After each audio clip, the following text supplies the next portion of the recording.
We are 42 and 52. Mason Miller is back in the bullpen where he belongs for us, and we are picking fourth in this year's first-year player draft. I already went ahead and made a short list of guys who I thought would be interesting draft picks. These are the hitters that I shortlisted, and I actually have them sorted by their personality traits. Personality traits are important in the draft, particularly high work ethic and high intelligence. Those guys have a better chance to develop. These are the batters I'm looking at. These are the pitchers I'm looking at. This isn't just like first round. This is like all the rounds. I sort of sorted through all their potential ratings and said, this one at least has something interesting, you know? So, for example, this guy right here, I'll try to find him. Terrence Keel. Probably won't be a first-round pick, but I do like him because he's high intelligence and he has crazy outfield range. And so you pick someone who's good at one thing, in this case defense, and you hope that maybe this hitting comes along and develops and he's able to surpass that. So I'm not saying I'm drafting him in the first round, but he's still interesting. Now, as far as the first round goes, we're picking fourth because of the lottery, and the guy I really have my eye on here is J.J. Weatherholt out of West Virginia. He is certainly a competitor for the number one overall pick in the real draft that'll be later this summer. But I've got my eyes on him. High work ethic, high intelligence, great hitting stats across the board. Defensively, he'd probably be second baseman for me, I would have to imagine, or maybe a corner outfielder. But the bat is legit. 8.5 million bonus demand. That is around the slot for our pick. It's a little bit higher, but if he sticks around to the fourth spot, I imagine I will go with him. Charlie Condon out of Georgia, who's just seems like he hits a home run every day. It could be the number one pick. His demand's really high, but he could also fall to us. So we'll see. I would probably prefer Weatherholt between those two. But we'll just have to see who gets picked in those first three so that we can see who we pick at number 4. All right, so we are now going to auto draft until our pick. That is our fourth pick, so we'll see who gets selected. And okay, looks like Weatherholt did get picked. So that's an interesting one. Let's see here. Oh, not draft pool. I want draft log. So Weatherholt went first to the Guardians. Charlie Condon went to the Cincinnati Reds, and then Travis Bazzana went to the Rockies. Again, those three are, considered three of the best prospects in real life in college baseball. And so we've kind of got to decide amongst these top guys, who do we want? So I'm going to take some time to think about that. This is tough, actually. I'm sorting by demand. The best player available is probably this high schooler, Connor Griffin. And high schoolers are way more finicky. It's a lot harder to get them to develop all the way. But in terms of just these potential batting ratings and the fact that he can also play some really good defense in the outfield and the fact that he has high work ethic, this is probably the best player available. What's scaring me off is that our signability for him is extremely hard. His demand is $12 million, which is well over slot. Our slot is about $8 million, so I may have to seek out alternatives. The guy who's been kind of touted as the number one is PJ Morlando, also a high schooler, and kind of a similar situation where demanding $12 million, and he's listed as a catcher, but he doesn't really have the stuff defensively to be a catcher. Offensively, this could still fit in well as a first baseman or a corner outfield type, but I just don't know. I might seek out other options here. Bryce Rayner is actually the one that I'm having difficulty with because it says his signability is extremely hard, but his demand is just for slot. And he has good defensive metrics here in terms of his ratings, so he could be a good shortstop. And if not a good shortstop, then certainly a Gold Glove winning third baseman. And really good hitting stats, except for the power. And I don't know, should I be drafting someone with that low of a power profile at number 4 overall in the draft, even if he's really good at everything else? It's tough. All right, here's what I'm going to do. I'm going to pick Connor Griffin. If I can't sign him, I can't sign him, but I think he's just the best player available right now. It's going to be really hard to sign him. We're going to have to probably go under slot on a lot of these next picks, but he's the best player available, and if we don't sign him, we'll get a first rounder next year, so we'll see. All right, my second round pick is going to be James Nunnally, another high schooler, a catcher with decent defensive ratings across the board, really good offensive ratings, could be a left fielder if need be. Also has, high intelligence, high work ethic, which is good for his development, and his demand is $1.1 million, which is about half of the value of this pick in terms of the slot. So we're going to go ahead and draft him. Haven't really seen any pitchers I particularly like, at least in terms of when my pick comes up, because even if they have good ratings, they don't necessarily have the best personality traits to coincide with that. So I'm going to pick Terrence Keel, who I talked about earlier. Defense first, good speed, good base running. Hopefully the bat overperforms what his projections are, but he's going to be our third pick of the draft. And I think this is a second round supplemental pick, so I'll go ahead and draft him. First pick of the third round. This is turning into one of those just chase the upside dragon with the high school bats, and probably none of them ever pan out. But I really wanted JJ Weatherhold, honestly, I swear. But I'm going with Akil Namala here. I'm going to guess, is this Arjun Namala's brother? I didn't know he had a brother who played ball, but that's great. I'll be on the lookout for him in the draft for real if he decides to come out. But yeah, that's great. Akil Namala, his brother, presumably his brother, Arjun, drafted by the Toronto Blue Jays last year. I should probably pick a college player who can help us. So here in the fourth round, I'm going to pick Rodney Green. I didn't even have him on my short list, but his demand is relatively low. He has high work ethic and intelligence. He has some good power projection right here and decent outfield range as well. So I'm going to go with Rodney Green here in the fourth round. And fifth round here, I'm going with Mark Barnard. High school pitcher, first pitcher I've drafted so far. I don't know if I'll be able to sign him. He has low intelligence, so there's very little chance he develops, but he at least has interesting enough ratings that I could see him in the rotation someday if he fully develops, so we're going to go for him right here in the fifth round. All right, I think I'm going to do maybe 5 or 10 more rounds off screen. I'll let you know, and then we'll start negotiating with these guys in terms of signing them. I ended up doing the first 15 rounds manually as a human being, and then I let my scouting director take over after that. But we are ready to now negotiate with our big money draftees. The question is going to be, can we sign Connor Griffin? Are we going to have to make sacrifices and not sign some of these other guys? We'll just have to see. I'm going to really think about how I want to go about this negotiation, and I'll just let you guys know what the results are. So you're going to laugh. This is actually really funny, but I was looking through our finances, which I obviously should have done before the draft. I just assumed, I can just draft everyone at slot value and that'll work out. No, it looks like our draft expenses were $19 million the previous year, almost $20 million, and this year our draft budget is just under $5 million. So that means my work is actually pretty cut out for me. I can't sign Connor Griffin. I shouldn't, and that's okay. He's a high school bat anyways. I might have a chance to draft him a few years from now if he goes to college. So I'm not going to sign him. I'm going to try to sign everyone else within that budget, and I will get 2 first-round picks next year. So unfortunate that I wasn't able to capitalize on a pretty good draft by landing a top-tier talent with the number 4 pick. But we'll see how I do next year. So it says I've got to offer Connor Griffin at least 40% of the slot value of the pick. And that is basically what I am going to offer him, and I imagine he won't take it. I would say, there you go. Minimum bonus get compensation pick is $3.2 million. I will offer that. He will go to college, I imagine. And I will try to sign the rest of these guys, and it'll be a really cheap draft.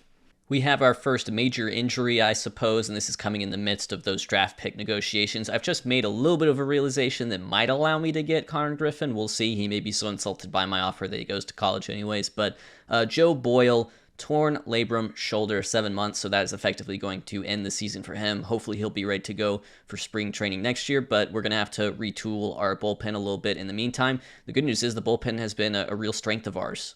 In a corresponding move, I'll be calling up the funky cold Medina himself, Luis Medina.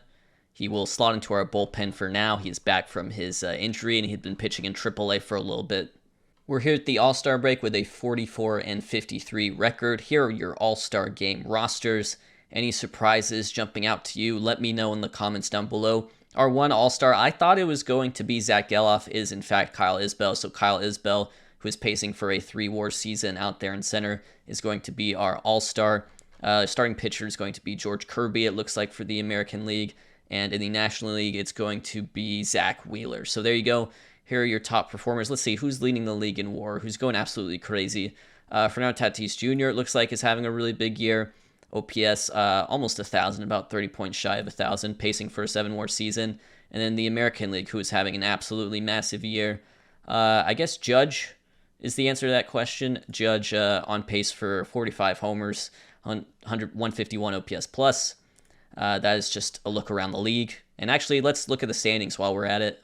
So here are your standings just around the league. In the American League, we have a couple close divisions here. The Yankees and Blue Jays are tied. The Twins and the Guardians are tied. Our division is not particularly close. We are 18 games behind the Astros. Second place Seattle are 11 games behind the Astros. But we've made it respectable. We're at a .454 winning percentage. We've won 7 out of our last 10. We're 7 games out of a wild card, so I guess we're not technically out of that either. But in the National League, Braves have a commanding lead over the Phillies. Cardinals have a pretty good lead over the Brewers and Cubs. And the Padres and Dodgers are really just, it's a two-team race right here. And then here's just a quick glimpse at those wild card races as well. So that's what's going on around the league. Let's check in with the second half and hopefully the final draft pick negotiations. All right, Connor Griffin will not sign with us. That is embarrassing as an organization. I should have known better. I should have just tried to pick a college bat for cheaper that would sign for the slot value, because we weren't really able to go much over the slot value. That's okay. We can now sign everyone else, which is good. We can just simply meet the demands of these guys. But yeah, no first round pick for us this year. That's my bad. That's bad GMing on my part. I guess I thought I could sign this player, but that would not have been the Oakland A's way. Quick prospect update. Eric Matos, I decided to graduate him from the international complex. He's going to pitch Dominican Rookie League this year. Yandel Ricardo, who you'll remember we got in the trade with Kansas City, his projected ratings have gone down. He's now a 3-star potential, and he is scuffling. I would have probably kept him in the international complex if I had a choice, but he had already been graduated, so he's also playing rookie ball right now. We can see some of our new draftees here. Terrence Keel, Akil Namala, part of the prospect crew right now. Jacob Wilson, former first-rounder, 2023 first-rounder, injured right now with a fractured foot, has been all right in high A so far, about an average-ish player, but he is our highest-ranked prospect, number 61, according to the game. I've had a couple of promotions right here. Henry Bolt went up to high A. He was doing well in A, so he moved him up to high A. He's pretty young for that league. Lazaro Armenteros, who we demoted back to double A, did well in double A, and then so we brought him back up to triple A for now. And then we're just keeping an eye on, I would say, Braxton Ashcraft and Brady Basso right now, because we're getting right into the trade deadline. We think, Alex Wood could be on the move for us. We think, we've got some other arms that could be on the move for us, but they are looking to replace those guys in the rotation post-trade deadline. So it's July 26th. There's going to be one more trip through the rotation for Alex Wood and Ross Stripling, and then they will be traded, and hopefully we can flip them for some good prospects. They have absolutely done their jobs. They have pitched well. They have above average ERA+. They're on pace for good seasons. They've eaten innings for us. They're pacing for about 170 and 160 innings this season. So great signings. These are exactly the types of outcomes you want with these one-year pitcher signings. You can flip them for a prospect. And we've been waiting all year to do it. Let's see how they do on their final trip through rotation. Let's see here. Alex Wood, 6 innings, 3 earned runs, gets a win, or at least we win the game. And then finally, Ross Stripling takes an L. And yeah, so their ERA is right around 4. I would say that is enticing for a contender. So let's shop them around. All right, after kind of an exhaustive search, I have found my Alex Wood trade. I will have to cover basically the rest of his contract, which really isn't that much. It's only paying, 2 more months of his salary to get him on the Yankees. We're in win now mode. In return, we're getting this older catching prospect. He's 25 already. His name is Anthony Seigler. And the reason I like him is because of that eye. He's going to potentially walk a lot, and that could continue to the big league level. He has a 387 on base percentage. Granted, that is in high A. And he has high intelligence, and he has good defensive ratings at catcher. Maybe he's a career backup catcher for us. I don't know. We'll just have to see. We get Scott Efros, who is on a major league deal, so he's not really a prospect, but we get, a bullpen piece that is cost controlled. And then also the same thing with Rod Marinaccio, who is on a minor league deal. So he, even though has major league service time, we don't necessarily have to pay him like a major leaguer, at least not until the end of the year. So it's depth for now.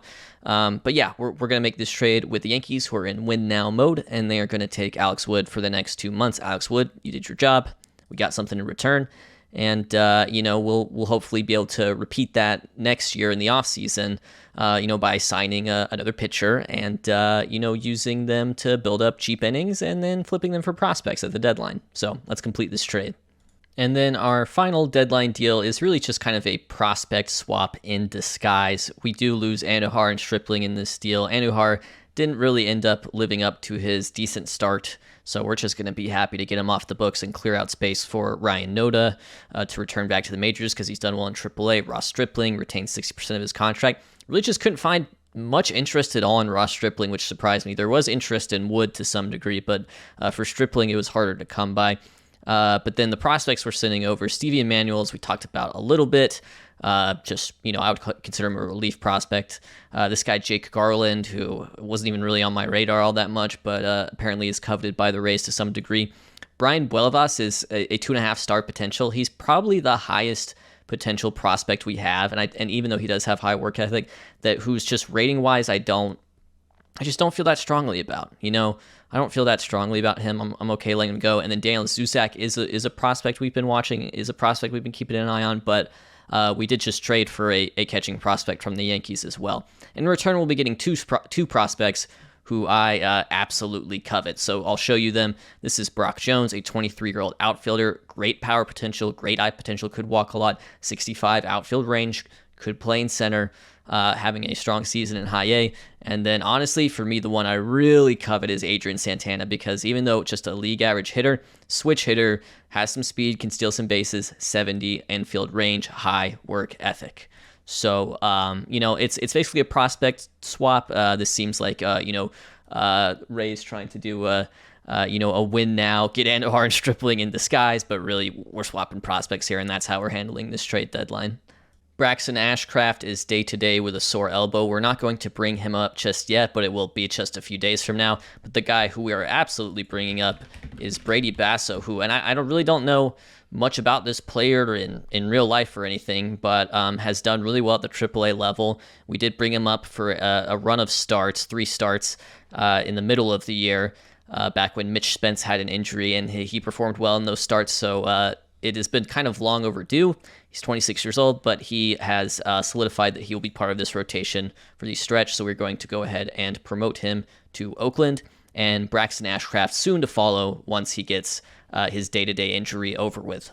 August 13th, we are 53 and 66. We have brought up Braxton Ashcraft to fill out our rotation, so you'll remember we traded Stripling, we traded Wood, we brought in Brady Basso, and finally we bring in Braxton Ashcraft from the minor leagues for his debut with the Oakland A's. And I was looking back on this trade, and overall, we have not gotten very much in return for what we gave up. And by that, I mean Edward Olivares hasn't given us that much. 700 OPS. Jose Hernandez, really bad for us. 8 ERA in the majors. 9 ERA in the minors, so we sent him back down and it didn't help. Jared Triolo is like a 1-WAR, glove first, third baseman. And in terms of who we sent, none of these guys have really done that great, except for Tyler Soderstrom, who is sort of the the centerpiece, the focal point of the deal in the first place. We didn't like him because he didn't have the catcher framing. We just didn't feel like he was a good enough defensive catcher to really fit what we were trying to build with this team. And I think that's true. But the key here is look at the way his power has developed. And it looks like he's going to be able to be a dangerous bat. Even as a first baseman, we'd really like to have him, So that's a miscalculation. He's absolutely destroyed the minor leagues, although they started him in high A for some reason. They moved him up to double A. Now he's in the majors, and through his first 7 games in the majors, he has 5 home runs. So I may be a moron, or he may come back down to earth. We'll just have to see. But if we could get something out of Braxton Ashcraft down the stretch, I would be feeling a little bit better about that trade. And speak of the devil, we have Jared Triolo injured with diagnosis pending. It's on his upper body, so maybe it won't be that bad. Let's see. Strained oblique, out for 5 weeks. That'll just about end his season. He may be able to come back for the very end, but that's a huge bummer for us. We're going to have to figure out, cobble together something at third base. I imagine it'll involve Tyler Nevin being our everyday third baseman potentially, or we'll just have to root around the minor leagues and see what we can find. All right, so as far as our in-house options for third base go, Abraham Toro makes the most sense. He had options. We were able to send him down, and he's been playing in AAA all season. However, he says, as he raises one finger in the air, we have Brennan Malone here, who I've been kind of tracking as one of my prospects, and he has done really well this year. The scouting reports on him have looked good. They've generally improved throughout the year. And I'm kind of thinking, okay, what if I bring up Brennan Malone, make him the second baseman, and move Zach Geloff over to third? So that's what I'm going to do. It might completely screw up, Zach Geloff's game. He's been one of our best players this year. And yet at the same time, I look at 55 range, 60 arm. I think, okay, if I could find a second baseman, I could move Geloff over to third, So we're going to give that a try. He is a selfish personality. I don't know if, that really matters with changing his position and all that. We're going to give it a try. We're going to bring up Brennan Malone to play second and move Zach Geloff to third to close out the year. This is hopefully how we'll line up for the rest of the year. We may get Triolo back. We may have to make one more move at some point, but this is how we line up versus right-handed pitching. This is how we line up versus left-handed pitching. Some new-ish faces here. Denzel Clark hasn't been up in the majors for that long. Brendan Malone, new to the majors right now. But we lead off with Kyle Isbell, who's leading the team in WAR, and our OPS leader is Zach Geloff. And our home run leaders are Seth Brown and Brent Rooker. Here's how I have the pitching set up. You can see our rotation: Sears, Blackburn, Spence, Basso, and Ashcraft, the new guys. And here's how I have the bullpen right now. We have Mason Miller back in the highest leverage role. And really all these stoppers, Zach Jackson, Michael Kelly, have been excellent for us. Absolutely excellent. We have Ken Waldichuk right now in long relief for us, and Scott, as well as the newly acquired Scott Frost in middle relief. So that's how we are set up. Hopefully for the foreseeable future, we can just finish this season strong. We're 54-68, 20 games behind Houston. Injury news here on August 22nd, as we've hit a real skid. We're 55-73, and it looks like we've won like one in our last 7 or so. So hit a real skid here, which I'm not too surprised by, honestly. But Mason Miller, oblique strain, out 1 week. We're going to go ahead and add him to the 15-day DL because we just can't have a reliever stand around and do nothing for a week. Yeah, he is fragile in terms of his injury proneness, which is making me wonder if we could move him in the offseason. As good as he is, could we move him in the offseason? He has not allowed a home run all year. That is pretty impressive. 27 innings at the big league level, 0 home runs, and of course, plenty of strikeouts to go with that. It is officially September. Rosters have officially expanded. We're probably going to add another pitcher to the bullpen and maybe another utility guy for the bench. But I do want to check in around the league. Let's look at the standings right here. We are currently 59-77. We are not in any sort of race for a wild card. We're 13 games behind the Tigers and the Mariners and the Rangers. Here are how your standings look in the American League. The Yankees have a commanding lead over the Blue Jays. Guardians and Tigers are battling it out in the Central, and Astros have a very sizable lead over the Mariners. In the National League, it's the Braves all the way in the East. The Cardinals, who I think at one point had a commanding lead, the Cubs and Brewers have crept up on them, and the Dodgers and the Padres continue to just be a total dogfight in the NL West. So we'll have to see how those end up, but that is the current state of affairs as of September 1st. September 7th, we've won 4 games in a row, it looks like, which is good for us. We have Mason Miller back. And more good news, Brady Basso has a 2.43 ERA through his first 9 starts. And Braxton Ashcraft as well has made 5 starts, 3.25 ERA, hasn't allowed a home run yet. So good starts to these young pitchers, and overall that has made it so that our rotation in general has been really good. We have a 3.77 starters ERA. That is the best in the American League. Why is that? Because of our commitment to excellent defense, first in defensive efficiency, first in zone rating. Even though we're 15th in strikeouts, a ball in play against us is not a good outcome for the opposing team. And that's sort of our formula. That's what we're going to try to maintain going forward as we try to add bats while still maintaining elite defense. September 21st, we have leapfrogged the Angels in the standings, although we are eliminated, and we've just won our 71st game of the season, meaning we have beaten our projection, and honestly, I'm quite pleased with that, and hopefully we can build on this in 2025. This is actually wonderful. We are finishing on an 11-game win streak here. We've got 2 games left versus Seattle, and then the regular season will end, but an 11-game win streak. I mean, we are the hottest team in baseball at the end of September, which I'm not sure you would have guessed all the way back in April. So anyways, look around the league. Guardians have a spot clinched, but I think the Tigers could still take the division from them, but one of these teams will probably be a wild card. Twins in the mix as well. This is all settled. Rangers, Mariners battling. This is a really tight AL wild card race. We'll see about that. Wild card here. Dodgers, Padres still going at it. We're not sure. They're going to the playoffs, but we don't know if they're going to win the division or not. Brewers, Cardinals, kind of same thing. And then Braves, of course, have it over the Phillies. Phillies have a wild card spot clinched as they have 90 wins already. So we'll see. We'll send these last few games. There we go. We got our achievement. So we did lose. So that ends our winning streak. And final game of the season. A win for us. A win for us. And here are how your playoffs will set up. We've got 3 playoff teams from the Central. Ooh, interesting. And there may be a sort of a Twins-Rangers game or tiebreaker or whatever. I'm not entirely sure how the game is going to let that play out. But here's your NL wildcard. Padres win the division. That's an upset for sure. And then Brewers win the Central with only 84 wins. And then Braves, Phillies with the wild card. So that's how your playoffs will set up. Quick review of the stats. We finished with Daz Cameron as sort of a 5th outfielder. We brought him up after roster expansion. But our OPS leader, Zach Geloff, Brennan Malone, who we brought up, in around September-ish with the Triolo injury, he did actually pretty well in his little big league cup of coffee. Denzel Clark was about a league average-ish hitter. We let him give a run in corner outfield, but honestly, he has 70 outfield range. He could honestly platoon with Isbell next year. I think that would be interesting to see because Isbell, 3-WAR player, league average hitter. I think that's great. But there could be potential to platoon the two of them in an interesting way and still have really good defense across the board. Edward Olivares, I think, was kind of a disappointment for me. I wanted him to hit a little more than that, especially because he was platooning a lot of the time, so getting left-handed pitching type matchups, which should be favorable to him. Our leaders in home runs were Rooker and Seth Brown. Rooker really struggled in the second half. He struck out over 200 times this season. He finished with a negative WAR. I was disappointed by that. Seth Brown, like a 1-WAR corner outfielder type. I guess his defense is kind of the saving grace. It's really not bad at all. Zach Geloff, a 3-WAR player. Miguel Rojas, a 2-WAR player. He's got an option. We'll see if we pick that up or not. I'm thinking yes, unless we can find a glove as good as his on the cheap. Shea Langoliers this year, a 1-WAR player, a 90 OPS plus player. We'll see. I don't think that necessarily answers our questions long-term at catcher, although he may very well stick around. Triolo, like a 1-WAR player. Ryan Noda actually came up and did much better. You remember he struggled so much in the first half. We sent him down to AAA after the trade deadline, brought him up, and he had a stronger second half to finish as a slightly above average hitter.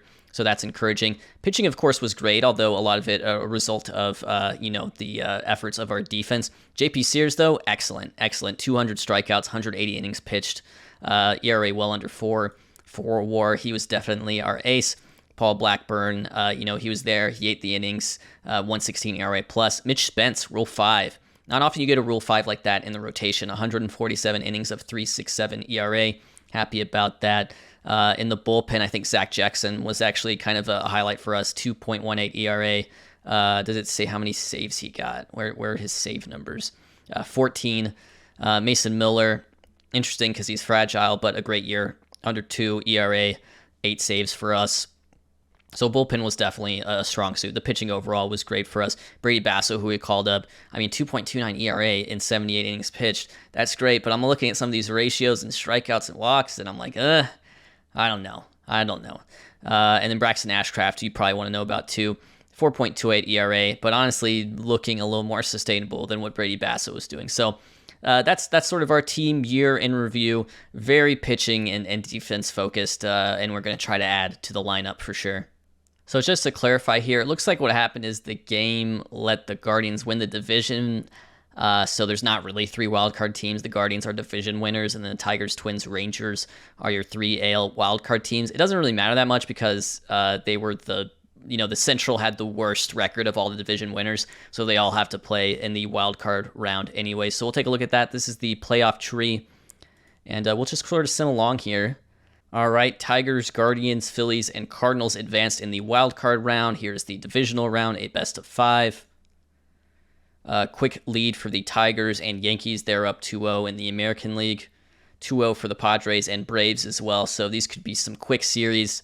Yankees advance. Astros force game 4. Let's see what happens here in the National League. Braves advance. Cardinals force game 4. Tigers advance. So this is the only active series left. It's Padres and Cardinals. And we go to a game 5. And who advances? The Padres. Okay, so let's meet these final 4 teams real quick. Here are the Tigers. They were 89-73. They're known more for their pitching, but unfortunately for them, Tark Skubal out. So Tark Skubal, after a great season, 28 starts, 184 strikeouts, 4-WAR season, he was an all-star, and he is out. So, but one nice surprise for them has been Colt Keith, who is a 900 OPS 3-WAR player for them at second base currently. And they'll face off against the Yankees, who Yankees not the best pitching, particularly in the bullpen. Kind of a weak bullpen for them, but some great hitting all year round. 30 homer seasons for Judge, Soto, and Torres. That's exactly what you want. The Atlanta Braves, meanwhile, coming off an 106-win regular season. They're the best team. Their rotation looks like this. They have Spencer Strider, who struck out 329 hitters. Unbelievable. Raisel Iglesias, 51 saves. Marcell Ozuna, 38 homers. Ronald Acuna Jr., 49 homers and 52 steals, so just shy of 50-50. 53 homers for Matt Olson, 44 for Austin Riley. So, yeah, I would say these are video game numbers, but I mean, they literally are video game numbers. They're from a video game. And the Braves will face a really well-balanced San Diego Padres team, no doubt headlined by Fernando Tatis Jr. and his 5.6 WAR, 147 OPS plus season. Also, Jackson Merrill playing shortstop for them, interestingly enough. A Rookie of the Year candidate in game as he is in real life, at least to start the real-life 2024 season.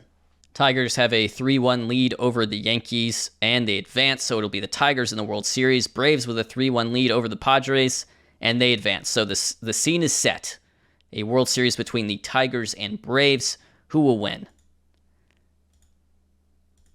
Simming through. Game 1 goes to the Braves. Game 2, Braves. Goes to Detroit. Ooh, Game 3, Braves.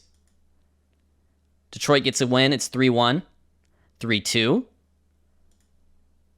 And the Braves win in 6. The Atlanta Braves are World Series champions. Some of you know I am a Braves fan, so in that sense, I would be pretty happy. Wow, Ian Anderson even getting up there. But yep, congratulations to the Atlanta Braves. They were the best team this year. No doubt about it. They were the best team. And our job is to try to build the best team we possibly can in 2025. So I thank you for watching. I will have the off season coming up next.